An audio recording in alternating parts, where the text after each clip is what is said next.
PMP Live. Yay. My name is Leah, and I'm a bookseller at Politics and Prose, and I truly have the honor of being your host this evening. Thank you so much for joining us and tuning in to this virtual format, which allows us to continue to bring these amazing authors and their important words and worlds to readers like you. And there's no exception with our guests this evening.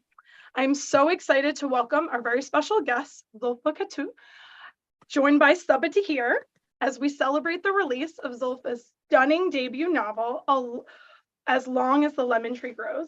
Make sure that you guys can see this beautiful book. And just a few notes before we begin. If you would like to have closed captioning for this event, please look at the bottom of your screen down there and click on the live transcript and then select show subtitle.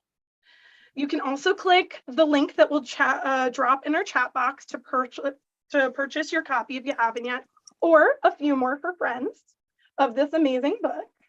Also, thanks to Zoulfa's amazing support, each book will include a signed book plate, an exclusive art card while supplies last. I'll give you all a sneak peek. Thank you so much. And that's amazing. Look at this beautiful art card. So this will be yours. And also, of course, check out Sabaa's epic books, including her breathtaking novel, All My Rage. This amazing book right here. And also, if you have a question for our guest this evening, you can click on the Q&A button down at the bottom of your screen and add one there. You can also vote on questions you really want answered by clicking the thumbs up button at the bottom of your screen. And as always, please remember that this is a creative, safe space, and we ask that friends be respectful of one another in their questions and comments. And of course, now on to the event we're all waiting for. It is truly my honor to introduce amazing debut author Zoulfa Katouh.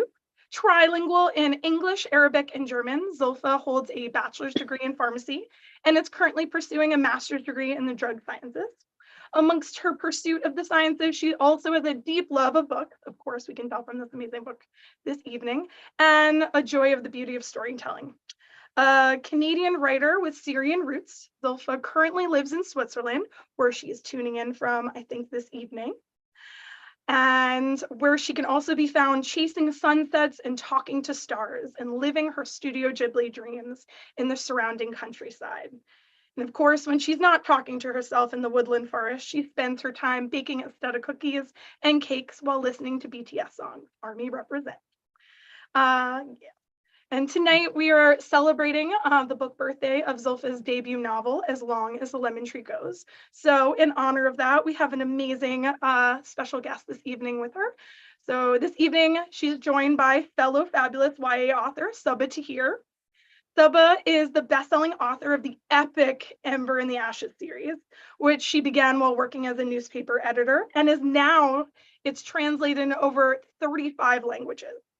And recently, she celebrated the release of her newest novel, All My Rage, which was also an instant New York Times bestseller and earned the 2022 Boston Globe Horn Book Award for Fiction and Poetry.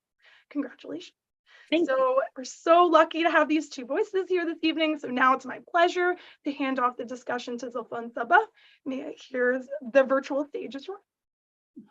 Thank you so much, Leah. Zoulfa, salam alaikum. It's so nice to see you. This book, oh my gosh. You definitely made me like sob in bed and like at like 2, 3 in the morning. So thanks for that. I have so many questions, so I'm going to go ahead and get started with them. For anybody who is joining us, if you look in the chat, you can see how to purchase Zoulfa's book. And if you look at the bottom of the screen, you can see a Q&A.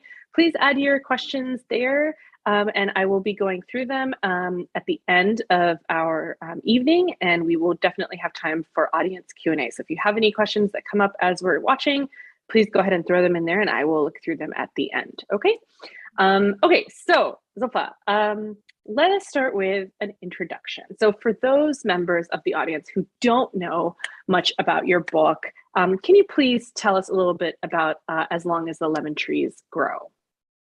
Yeah, sure, definitely. So As Long as Lemon Trees Grow is a YA speculative contemporary, And it follows this girl, her name is Salama, and she's a pharmacist who's volunteering at a hospital in Syria. So she's seeing a lot of injured civilians every single day. And at the same time, she's trying to find a way out of Syria before her pregnant best friend Leda gives birth.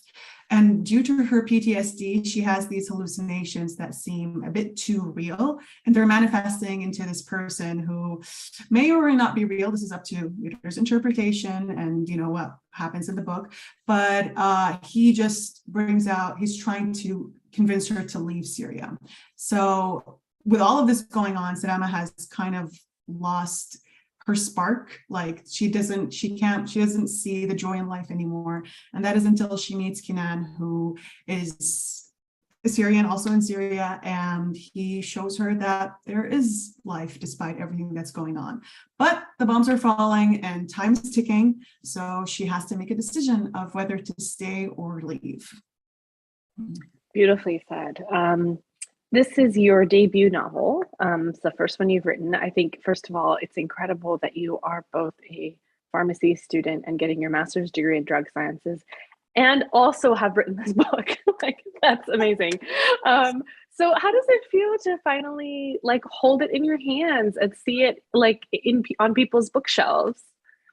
Honestly, it's so surreal. It's literally an outer body experience. I mean, it comes and goes, like it hits me and then it goes away and I'm like, oh, it's fine. It's just a normal day, just 13th of September. But I was listening to the audiobook today and I'm like, oh my God, I actually wrote some of these lines. I forgot writing them, it just becomes this whole muddle in your head. Like all these years of writing just becomes just one thought, one scrambled thought. And listening to it, I'm like, oh my God, someone's actually reading my words. This is amazing. So it comes and goes.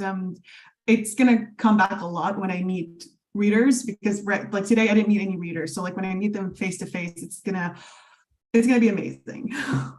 Absolutely. Yeah, it is really life altering when you get to meet people in person. So, there isn't really a story like this on shelves. It was very necessary for a very long time. The closest thing that I saw to it was by N.H. Sensei, Escape from Aleppo, which is actually a book that my children love and have read over and over. But that's a middle grade book. And in the YA sphere, there isn't anything like this. So, why did you choose to tell this story specifically? And why now? Mm-hmm. So when the revolution happened, I was 16 years old and I didn't know how to help other than making Facebook posts and tweets, and that's it. But I was living my whole life in an Arab country, in the United Arab Emirates. And so everybody there knows what's going on. But then when I moved to Switzerland, I was getting a lot of questions because I was trying to learn German and I was going to German school. So people would ask me, oh, you're Syrian Canadian, so what's happening with Syria? And then I realized that, oh my God, people don't really know what's going on. And at that moment in my life, everything was on pause. Yes, I was doing German school, but I didn't have a master's. I wasn't in university. I'm in a country that I don't know the language and I don't have a job. So, it felt like everything was on a standstill, and it really hit me hard. So I was feeling down.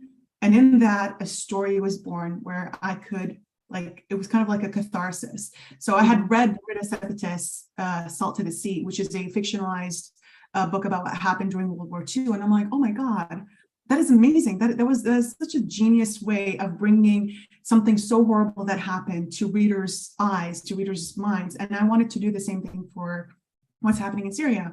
So I wanted to write it in a fiction, in a YA book. And I was so adamant on it being a YA book, despite, the horrors that I would have to write, because I feel like we owe it to the people to know what's going on, and we shouldn't sugarcoat what's going on. And the teens, they're the ones who are going to grow up and make decisions for this world. And so it just slowly came together that I want it to be a story from real events, just like how Ruda did it and how The Book Thief was, which was also an amazing book. And combined with how I was feeling so down, I was able to write something from my own pain and my own guilt that I couldn't help my people back then, that now maybe it's not too late. Maybe I could still send a message of what is going on and what is still going on to this day. Yes, I understand. What was, this was a very intense book. It does not sugarcoat, as you said, and it really takes us through some of the horrors of the war right now in Syria. So, what was the writing process like? How long did it take, and how did the story as it is come to be? Did you see certain characters first, or did you see a storyline first? Like, how did it come together? So I got the idea. I moved in August 2017, and then I found Swiss NaNoWriMo, which is the NaNoWriMo that happens here in Switzerland. Yes. And I met people there, and they were also asking me questions, and I just felt it was so awesome to meet other authors and other people who read. So I was like, oh my God, people that are just like me. And I slowly started getting the idea. The very first thought that I had was, a girl is trying to leave.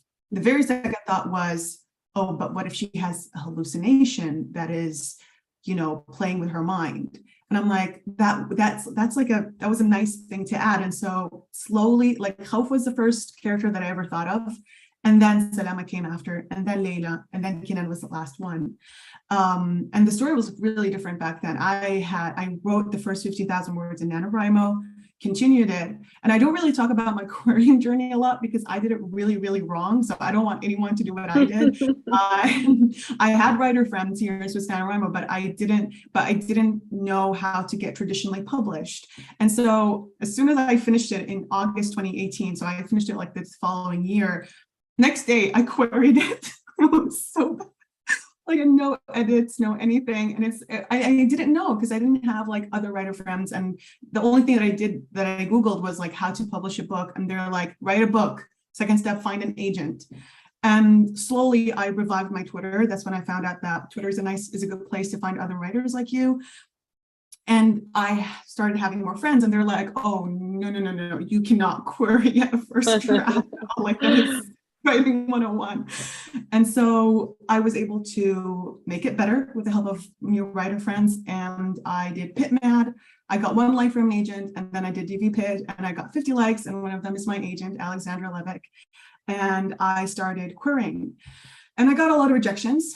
And then in December, I remember I was waiting for a train, and then Ali sent me a revise and resubmit. And it wasn't an offer, but it felt like one because of how detailed and amazing it was. I usually hear about revise and resubmits. They're just like a paragraph, like fix plot, blah, blah, blah, romantic tension, not that good, and character B wasn't that great. But Ali went into deep detail with every single character, with every single plot that could be made better. And I felt so seen by someone from the industry, which was amazing. But still, my life was at a standstill. Like, I still didn't have a university or a job or anything, not even the German language. And I didn't touch Lemon Trees for like 2 months, even though Ali had given me the blueprint. And then in March, I was getting back up on my feet, and I registered at a school in Germany, and I was going to move to Germany for 6 months to learn German. And it was going to be a new start. And 8 hours before my train was supposed to leave, I was scrolling on Twitter, and I found out that Author Mentor Match had applications open. And I was like, you know what?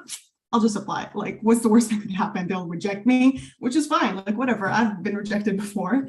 And so I applied, and a month later, I was accepted on my birthday, which was amazing. And yeah, so it was awesome. Like, I remember crying so much because it's just, like, everything was rejections. And so getting a yes was amazing. And my mentor, Joan F. Smith, who I love very much, helped me transform it into a good book. And so we worked on it for 6 months. I sent it to Ali in August of 2019, and she offered me rep 2 weeks later. And then we worked on it for like a year because I rewrote it 3 times for it to become the book that it is now. And we went on sub in February 2021 and sold it within 4 days to Little Brown, and then the following month to Bloomsbury. And here I am. Here you are. That's awesome. So talking a little bit about the book now specifically. So there's a line in the book. I'm going to try not to get emotional as I say it, but it really hit me, and it probably hits everyone who reads it. And it's, Auntie, don't cry. When I go to heaven, I'll tell God everything. Can you tell me about that line and why you decided to include it?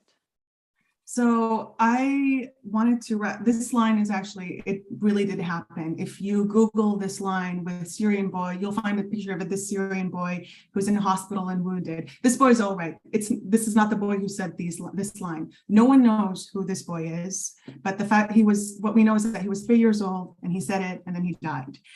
And he represents so many Syrian stories that have gone not heard.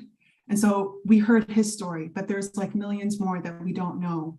And so I wanted to amplify what this boy had said in the story. So it wasn't just a moment in time that this is happening till now. And so I wanted to just pay an homage to what happened and the fact that it is still happening to this day. Yeah. It was really beautifully done. That was definitely probably the first moment in the book where I was like, I had to put it down and let it out. So you are an unabashed fan of Studio Ghibli's work. How is Castle in the Sky reflected in Salama and Kennen's story, and like why did you choose that movie specifically? So as people who know Hayao Miyazaki know that he intentionally puts a lot of messages in his stories, in his movies. So they're like so seamlessly woven within the story plot, and it's amazing. And so I wanted to find a movie that kind of is a contrast to what Salama and Kennen are going through. So Castle in the Sky represents their innocence, represents that thing that they're still, their imagination, that they're still trying to hold on to, this escape that they can find refuge in together. And it's so beautiful. It's so cute. That movie, honestly, if you guys haven't watched it, you should watch it before you read the book so you understand all the references that I have written, and also because it's a really, really cute story. And for those of you who don't know, Castle in the Sky talks about this girl who has a magical amulet and this boy who is trying to save her from this evil man who's trying to use the amulet to bring back Laputa, which is like an island in the sky.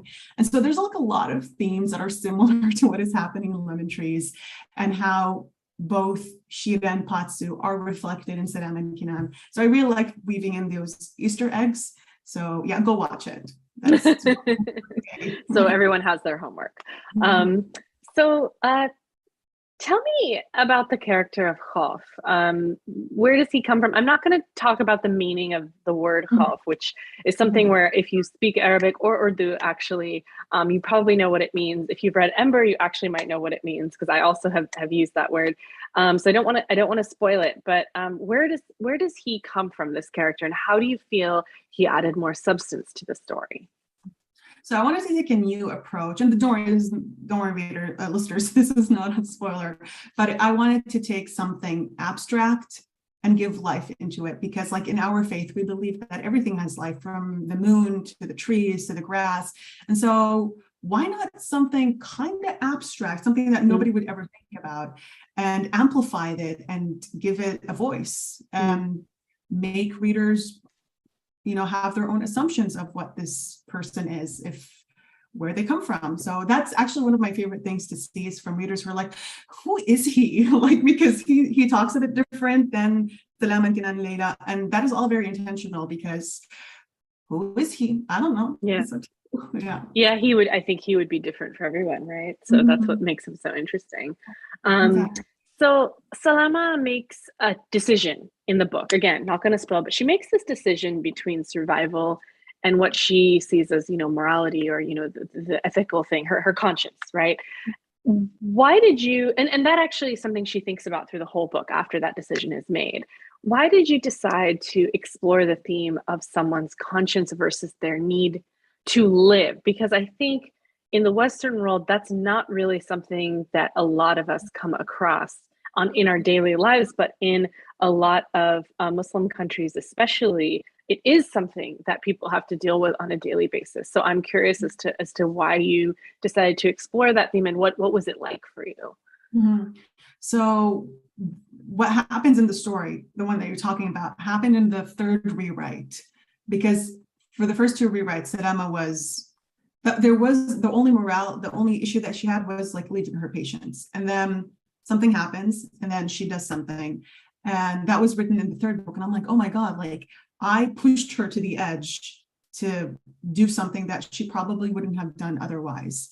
And it made me think about all the people who, like all these refugees that people see just, fleeing their countries, and the decisions, the hard decisions that they had to make that we don't know about. And they probably will never talk about, because there's guilt, there's shame, and there's sadness as well to be pushed into a corner like that. And I wanted to show that, what they reach this land, they reach the safety, and then they're seen as villains who are coming to destroy the country or whatever, or steal jobs.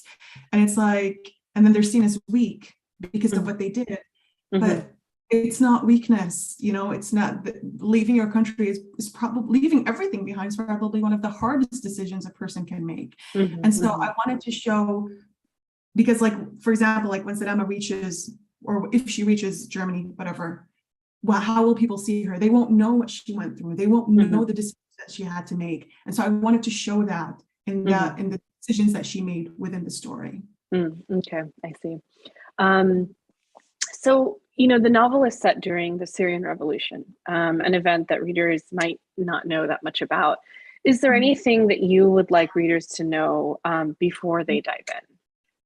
I know the book is very much put together with sadness and a lot of tears, and my other publisher, Bloomsbury, has custom-made tissue packets, so it is very much associated with heartbreak.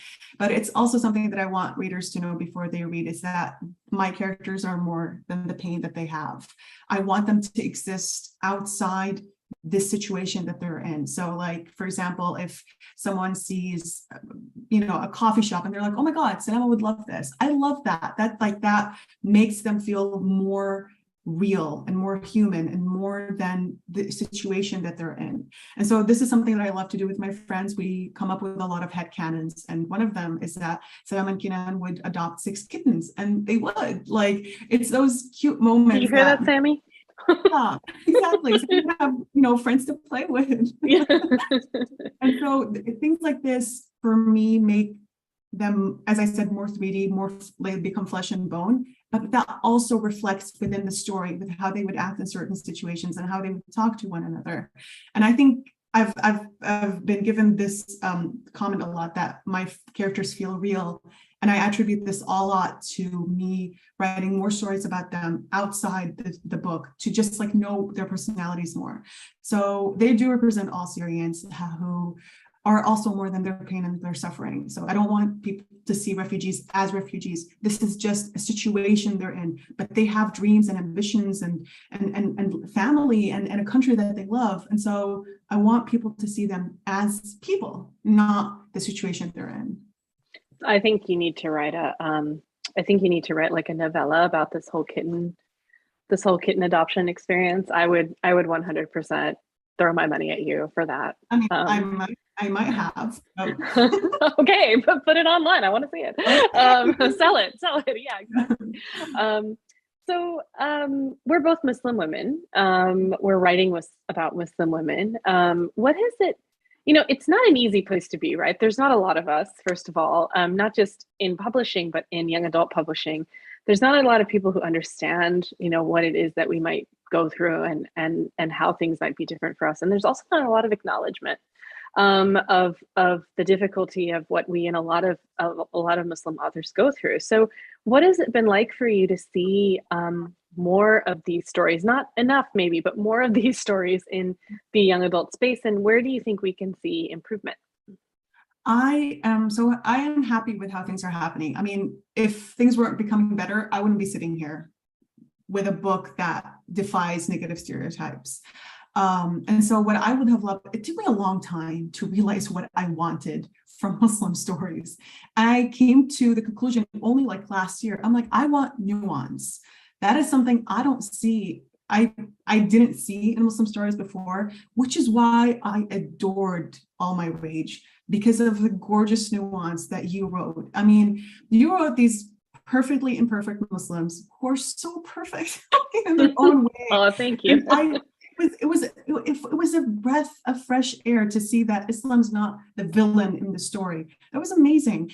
And so I want it, like whenever someone asks me, oh, how can I write a Muslim character? I'm like, read All My Rage, read it. Oh, that's very sweet. That's what I want. Very Like, kind. Thank you. like Sabaa did it. She did it. And this is something that I've been trying to see, and hopefully I want to write more of, because we always see one side, which does exist in our communities, but when it's like the only thing you see, it becomes generalized, and it's not right. And so I also want to see, like, Muslims are not two extremes of like a balance, like they're not this or that, they're in between, they're all shades of the spectrum. And that's what I want to see more. It's just nuance, you know? Just agreed. Yeah, that's the same with me. Like just to see more sort of like what we see in our own communities, right? Which is like all the nuance, right? So you can have so much nuance in one family, let alone like an entire community, right? So I agree with you. Turning, oh, the cat has left. Turning to something a little bit different. There's this beautiful line in your book said by a character named Layla to Salama, which is, don't focus on the darkness and sadness. If you do, you won't see the light, even if it's staring you in the face. And I thought that was so accurate and so beautiful. So let's talk about the light. Like, what else do you want to write? What other stories do you have inside you that we will hopefully get to read? Yeah, so writing the trauma books and the heavy theme, they're cathartic to me. Like Lemon Trees was therapy for me as well, but it's not something I always want to write. So I want to write fantasy, and my fantasies are totally different to my contemporaries, which is actually going to be so funny. Hopefully, if I do write one, or if one gets picked up, to see like readers' reaction to my contemporaries versus it'll be like the opposite of me. It's like like the opposite, yeah, because I did fantasy first. That is like on my bucket list, because like my fantasies are just, no words said.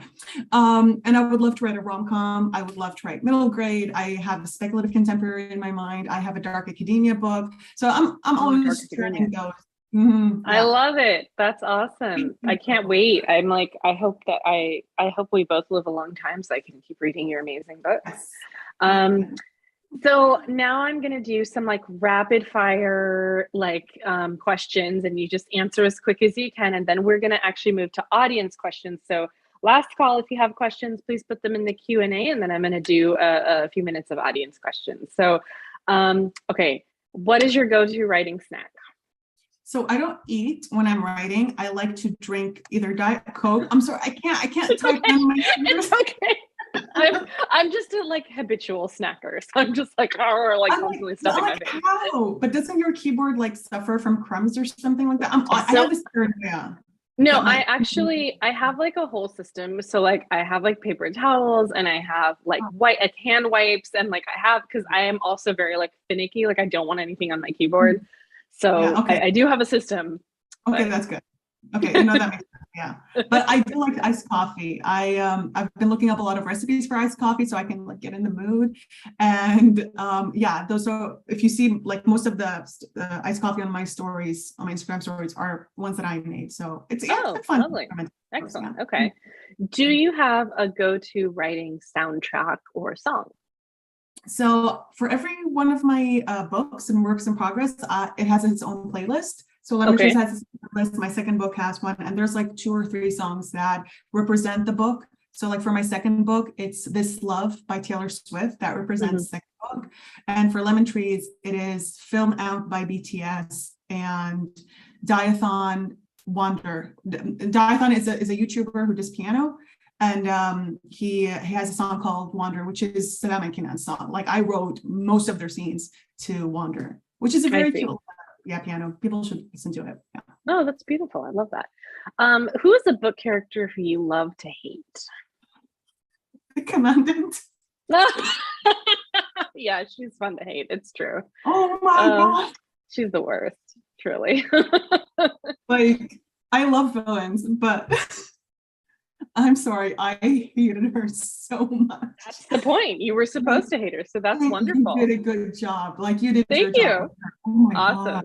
Wonderful. She's the worst. It's true. She is the worst.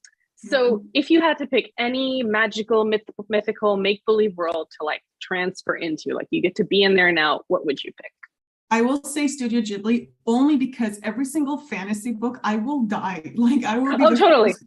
Yeah, I 100%. can't run. Instant And like death. the sad part is, and the sad part is that I won't die quickly. I will die very slowly. So I have to choose I the would just be Studio like Ghibli. wandering through the countryside starving. I'd be like, I don't know how to hunt.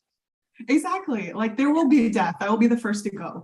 But so Studio Ghibli, like any of the Studio Ghibli magical worlds are, they're a vibe. They're very aesthetic and no one's gonna kill me there. So I'm good. Yeah. Okay, fair. I like that. All right, so I'm going to move to some audience questions.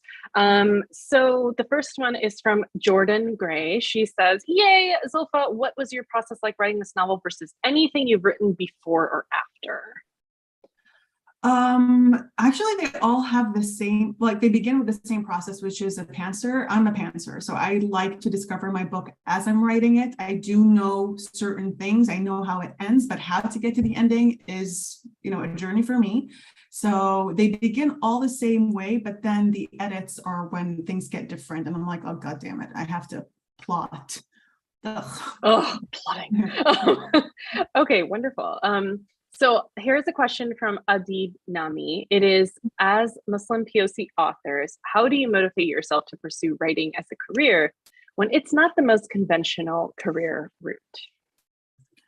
I write the stories that I wanted to read when I was younger. And that's why I think I was able to write something, hopefully, that is authentic and something that is touching readers' hearts and brought me to where I am now, because I wrote something from my own heart, something that I wanted to write. Yes, it's difficult and it's not the most conventional career, but it pays off when like after all these years, it does pay off in the end and it makes it worth it.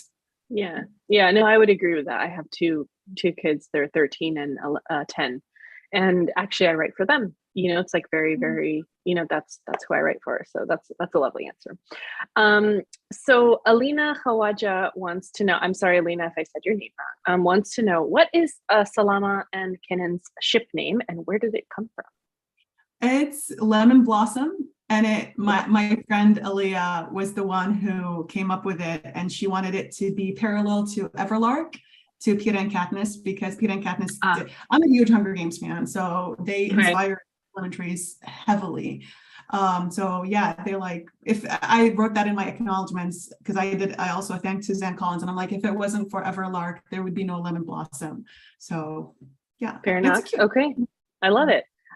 This is a little bit of probably a biased question, but Al-Batul Katouh wants to know, how supportive was your sister? Gee, I wonder who that is. Actually, my sister was my biggest fan. It still is. She read the entire book through WhatsApp text. So I would write a scene and I would send it to her. So the whole book does exist on WhatsApp somewhere.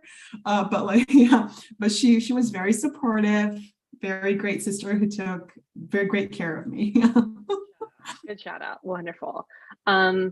Okay, so Samira Reis Rohani would like to know, what came easiest for you when writing the book, the characters or the plot?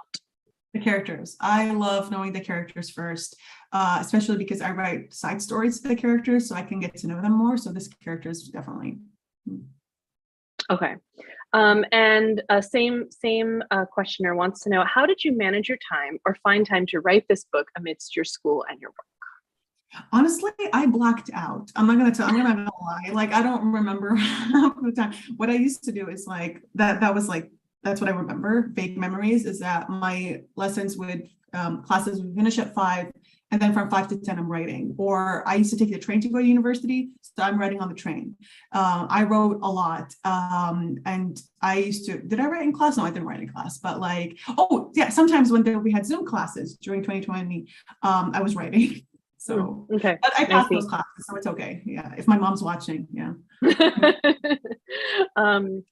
Don't get mad at her, mama. She wrote a great book.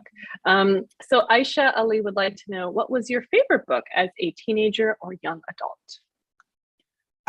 It was The Hunger Games, really. I loved that. It was amazing. Yeah. I have more of it. Yeah. Hunger Games. Basma Heda has 2 questions. The first book is what's the plan to get this book to Namjoon? We will be praying and manifesting. That is the plan. Manifesting. That is the plan. I love that. And Basma also wants to know, did your parents read the book? My dad doesn't like, his English isn't like at a high level, so he speaks like, so he's not going to read it in English, thank God. My mom is not allowed to read the book because I spoiled everything for her, and she doesn't read anything that is spoiled, but she does want to read the German version because, I mean, it's my words, but written, translated into another, and she also likes to strengthen her German, so it's like homework for her. So I'm like, I'm fine. Like, I told my mom, you can read it, but you can't discuss it with me. I don't know how you are with your parents, Sabaa, but like, I don't know, it feels weird for me. My mom read the Ember books. My father had a stroke, so he can't actually read anymore. But my brother, my oldest brother, he reads everything I write. He's my very first reader. So, so I actually have something I'm supposed to send to him soon, and I'm like freaking out because I'm like, he might hate it, and he's like, oh my God, shut up! I never hate anything you write. Like, stop. Amani Salahuddin would like to know, what are you currently working on? I just finished book 2, sent it over to my editors and my agent, and now I am very excited with it. It's a very cute story. I hope you guys like it as well. It's a healing story, but now I'm just writing one-shots of my other characters. I'm dabbling in my fantasy a bit, so it's just like, you know, sampling other stories and other small short stories. Awesome. Joan Smith says, I am so proud of you, Zoulfa. Tell us the top thing you want readers to take away from your gorgeous book. That's my mentor. I love her. The top thing I want is hope. I want them to close the book with a new sense of, I want to change the world. And for now, it has happened. I'm very happy that, because a lot of my readers didn't know about Syria and didn't know where Syria was on the map. And now they know more. And that is everything. Yes, absolutely. Shana Targos says, hi Zoulfa, Khawf is a brilliantly written and slightly sinister presence throughout Lemon Trees. Who did you draw inspiration from while shaping his character and his role in the book? That's a great question. So Khawf is a culmination of all the gray antagonists that I really liked in my teen era, still do. So I wanted to write someone that I would have liked. I still do when I was like 16 years old, and I wanted to write this morally gray, like bad boy character. I mean, he's like this evil, sinister guy. So yeah, he's a cultivation of all the evil, gray, morally gray people. Yeah, you know, it's actually interesting that you say that, because unrelated to this conversation, when I was reading him, I got a slight President Snow like feeling from him, like just like the sort of like the sneering, like I know better, like kind of, I was like, he reminds me of someone. So now I think that's what I was thinking, but that was like, but it's still so wholly original. So like, well done, perfect. Yeah. Madiha Shafqat would like to know, any advice for aspiring writers on how to push through when finishing your story gets tough and overwhelming?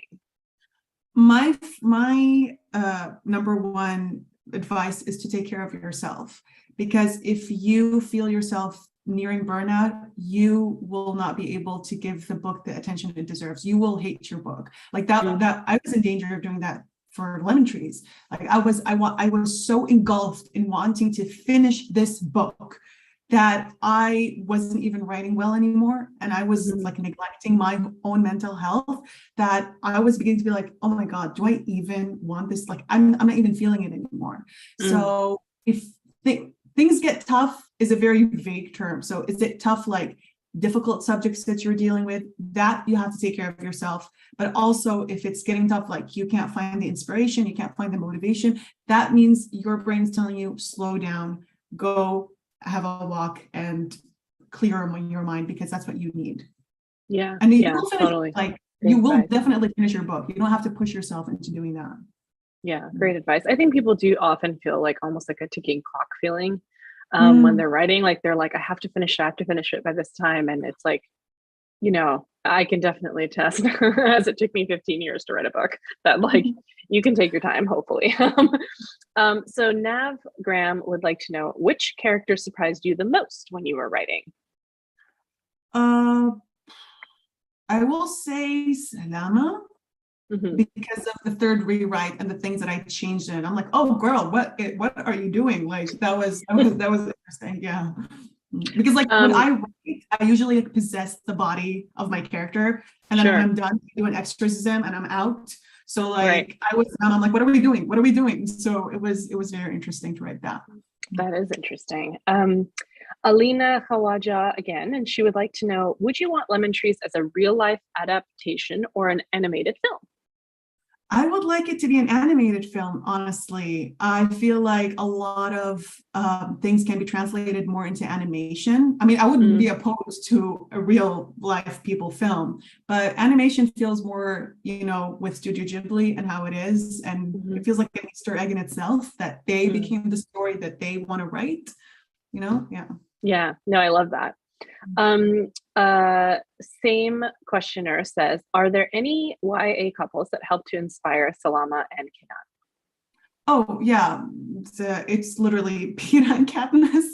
I'm sorry, I'm the same. I'm predictable. No, I think that's awesome. I definitely got Peter vibes, but I actually like Kennen more. So, Mariam El Hamoud would like to know, what are your favorite fictional romances, maybe other than Peeta and Katniss, that you pull inspiration from? Oh my God, I forgot everyone. Where are my books? I forgot everyone. That's okay. Why don't you think about it, and then we'll get back to it. And Leia. Really, because they're right behind you. I know, no, but I will tell you, it's really Harper and Helene. Is it Helene or I don't know? It's Helene. It's Helene. Okay. Yeah. Harper and the French say Helene, but it's Helene. Okay. No, but really, Harper and Helene own me. I love them so much. Okay, I'm good. No, that's totally fine. Thank you. Can you remind us of the movie we should watch to understand the Easter egg? So. Castle in the Sky. Castle in the Sky. Okay, guys, write it down. Castle in the Sky.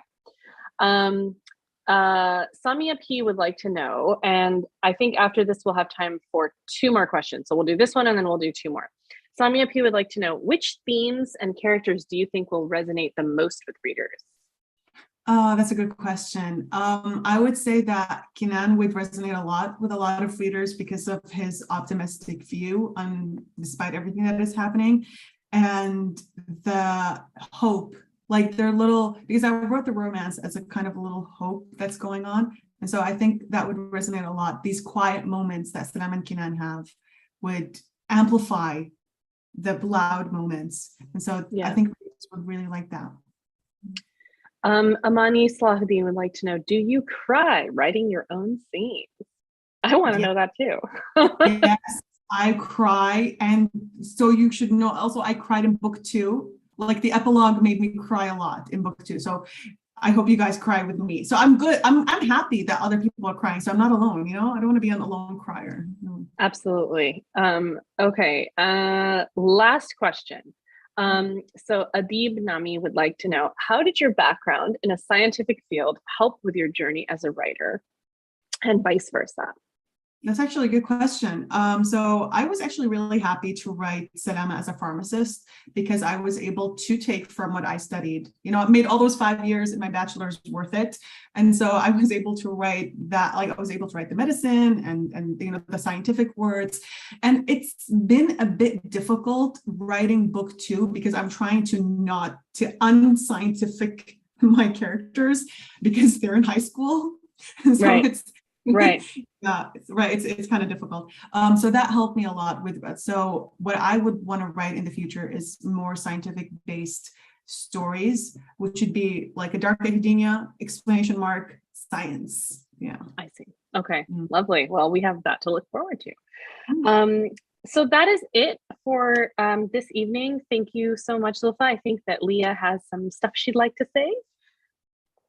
Well, thank you both so much. I can listen to you both talk about this amazing book or in general for so long.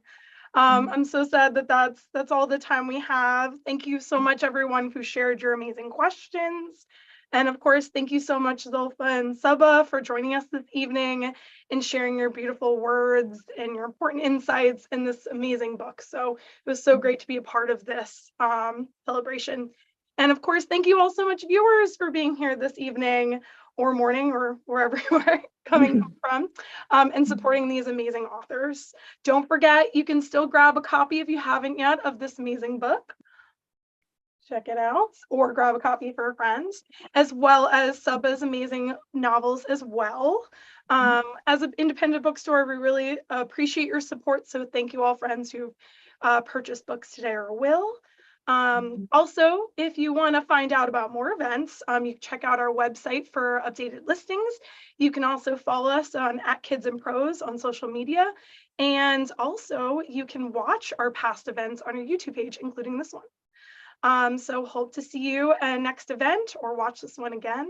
And thanks again, everyone, for being here this evening. I hope you all keep reading widely, expand your worlds and discovering new ones, and stay safe. Thank you. Thank you, guys. Thanks for having